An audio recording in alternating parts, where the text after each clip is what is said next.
Look at a map of Egypt, and something strange should jump out at you. The pyramids are not scattered. They are not spread out across the country the way you might expect. They sit in a line, a chain of more than 30 pyramids strung along one narrow strip of desert, running for about 40 miles, as if someone had drawn a route across the sand and built along it, one monument after another.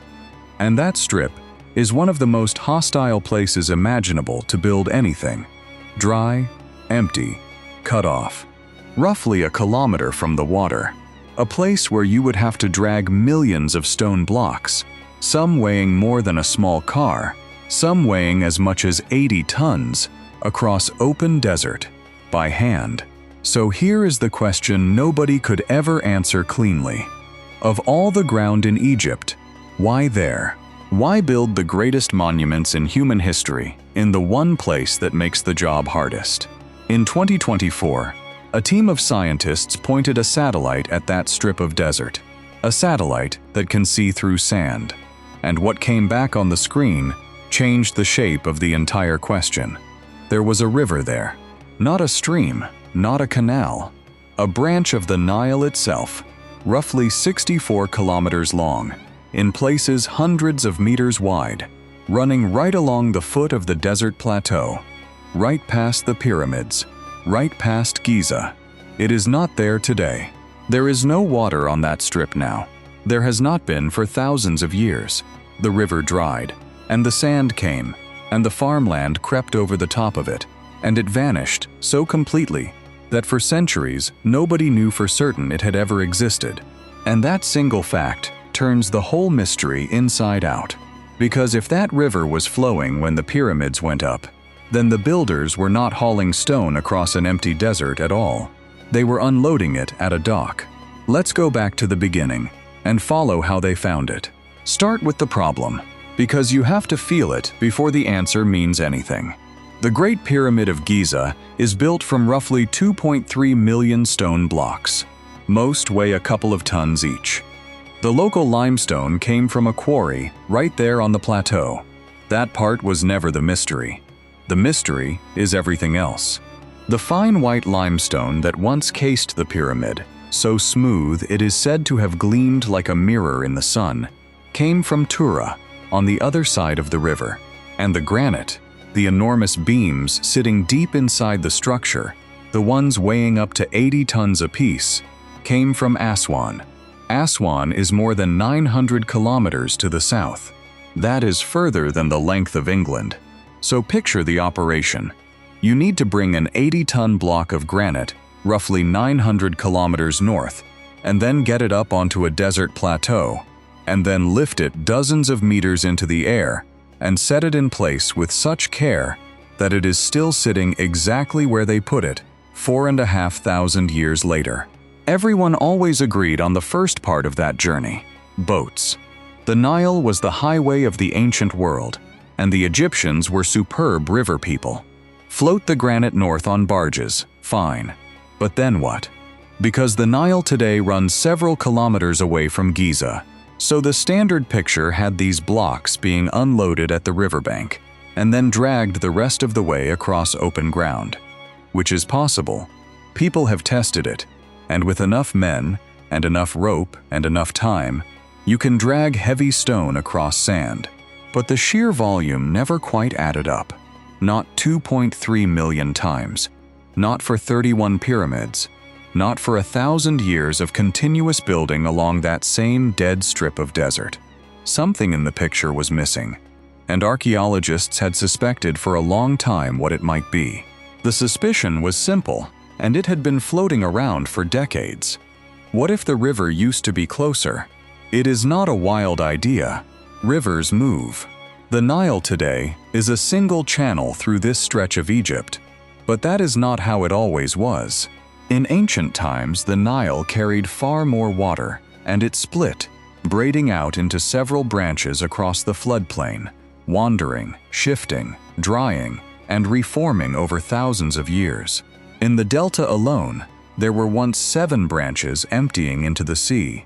Today, 2 remain. So the thought had always been there. Maybe one of those lost branches ran closer to the pyramids. Maybe the water came to them. But suspecting something and proving it are very different things. As the lead scientist on the 2024 study put it, the problem was that nobody was certain of the location, the shape, the size, or how close this waterway actually came to the pyramid sites. It was a hunch, with nothing solid under it. And here is the difficulty. How do you find a river that is not there anymore? It is not buried treasure sitting in a chamber waiting to be opened. It is an absence, a shape in the ground, filled in with sand, plowed over, built on, and hidden beneath one of the most farmed landscapes on Earth. You cannot see it from the ground. You cannot see it from a plane. You cannot even see it in an ordinary satellite photograph, because the green fields of the Nile floodplain lie on top of it like a blanket. To find this river, you would have to look straight through the surface of Egypt, which, in 2022, someone finally started to do. The first real crack in the problem did not come from digging. It came from dust. In 2022, a team of researchers tried something clever. Instead of hunting for the river directly, they went looking for the plants that would have grown along its banks. Here is the logic. Pollen survives. Bury it in sediment, seal it away from the air, and the microscopic grains can sit there for thousands of years, holding their shape.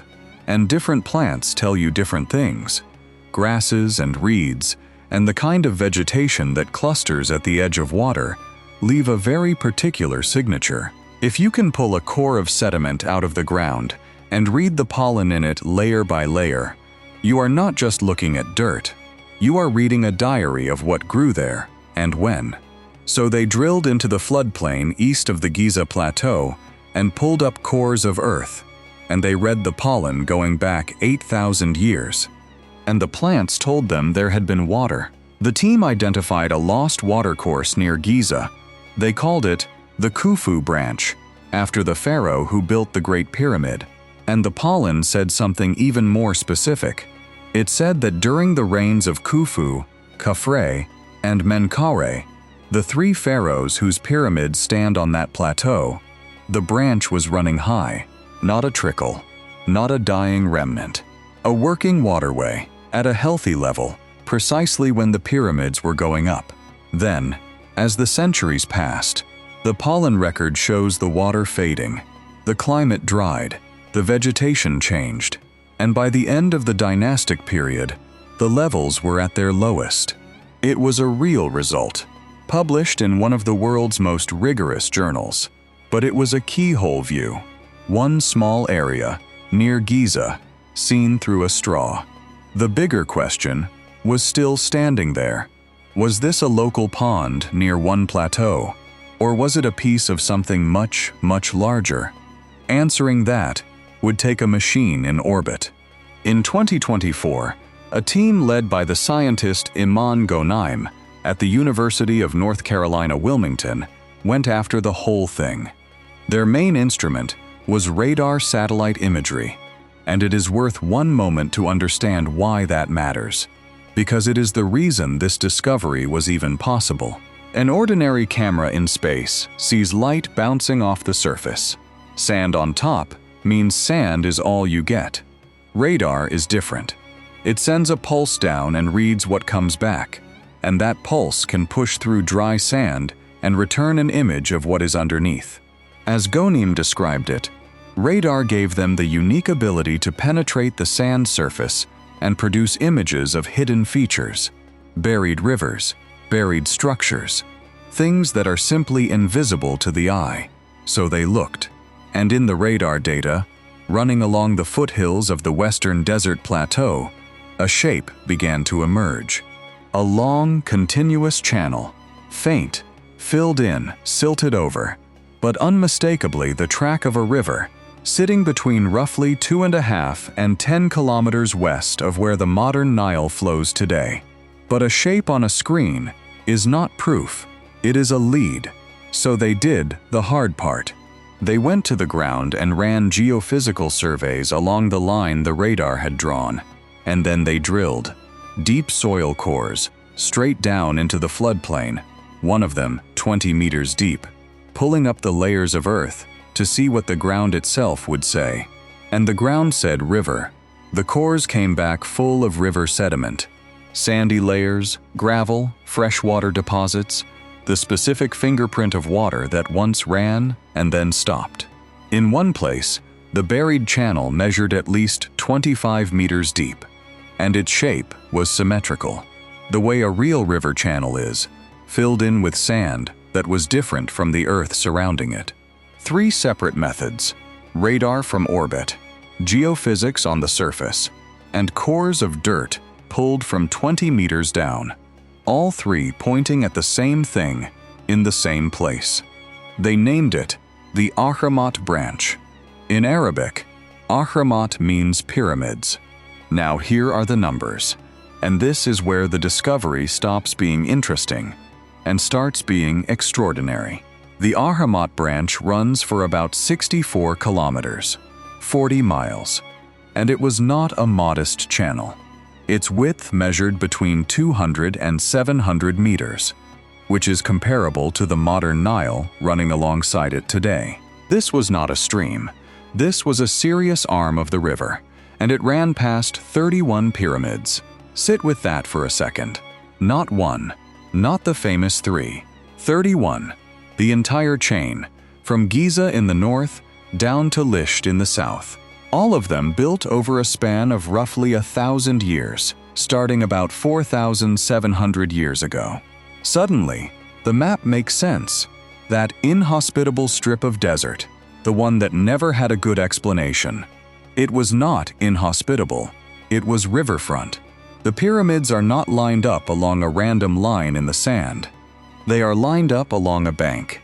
They were built where the water was, and then the water left.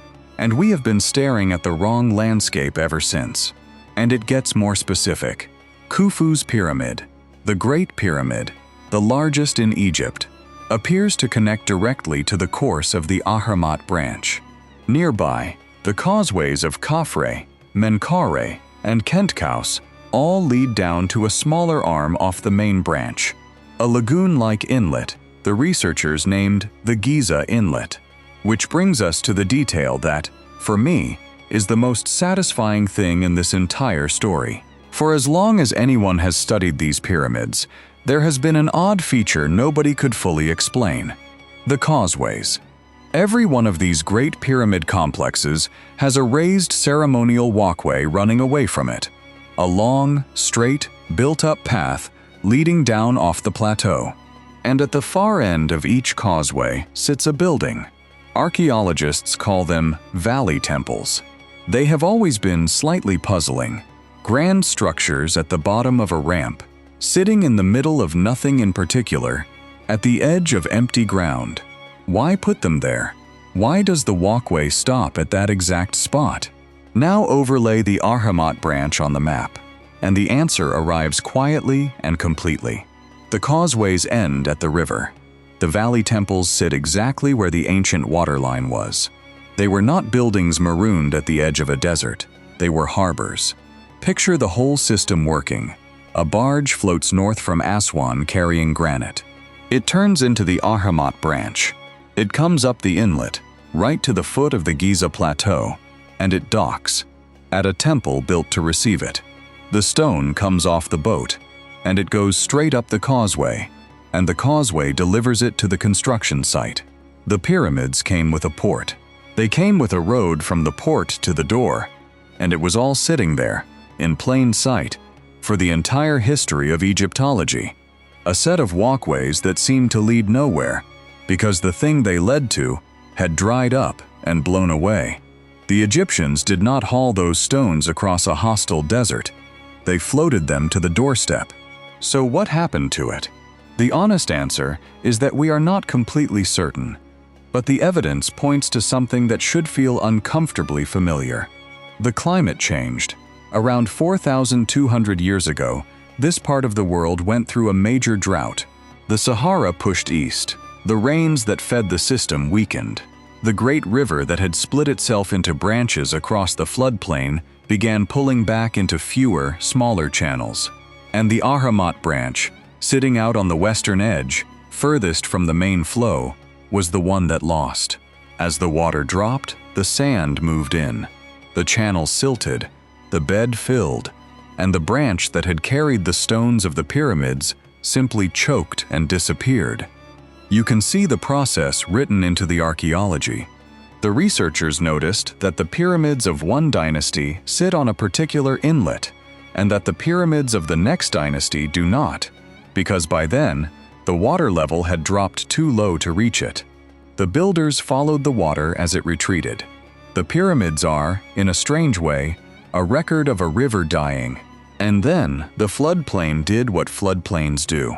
Farmers came, fields spread.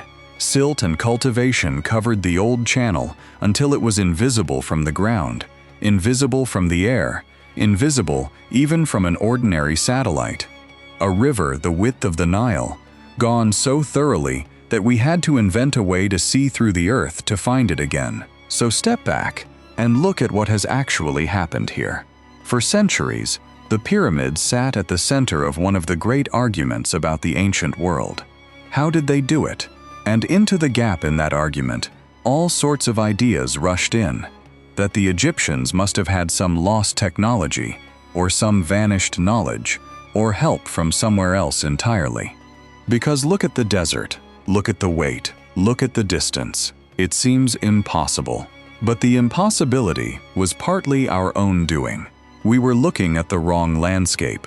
We were standing in a dead desert, 4,500 years too late, and asking how anyone could build here, without realizing we were standing on a riverbank.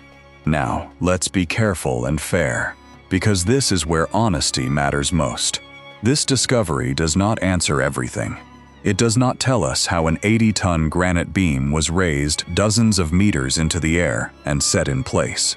It does not tell us how the base was leveled to a fraction of a degree, or how the sides were aligned so precisely to true north.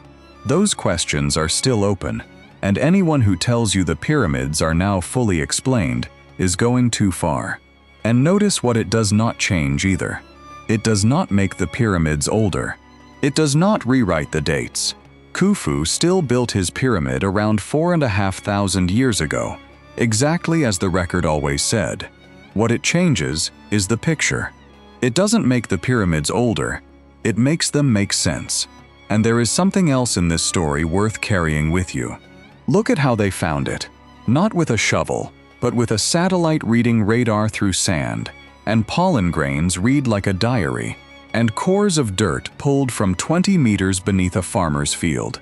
The tools got better, and a river came back from the dead. Which raises the question the researchers themselves are already asking. The Nile had other branches. They are also lost, and along their banks there may be temples, harbors, and whole settlements that no living person has ever seen, sitting under the farmland right now, waiting for the next machine that can look through the ground. The desert is not empty. It never was. We just could not see what was underneath it. So now I want to hear from you. Does this solve it for you? Does a lost river running to the foot of the plateau finally explain how those stones arrived? Or does the hardest part of the puzzle, the lifting and the precision, still keep you up at night? And here is the one I keep turning over. If a river, the width of the Nile, could vanish so completely that we needed a satellite to find it again, what else is under that sand? Drop your theory in the comments. I read them, and the best ideas on this channel almost always come from you. And if this is the kind of history you stay up for, the real mysteries, told slowly and honestly, then subscribe and tap the bell. Because next time, we go somewhere stranger still. Until then, sleep well, and keep one eye on the old stones. They have been keeping their secrets a great deal longer than we have been asking the questions.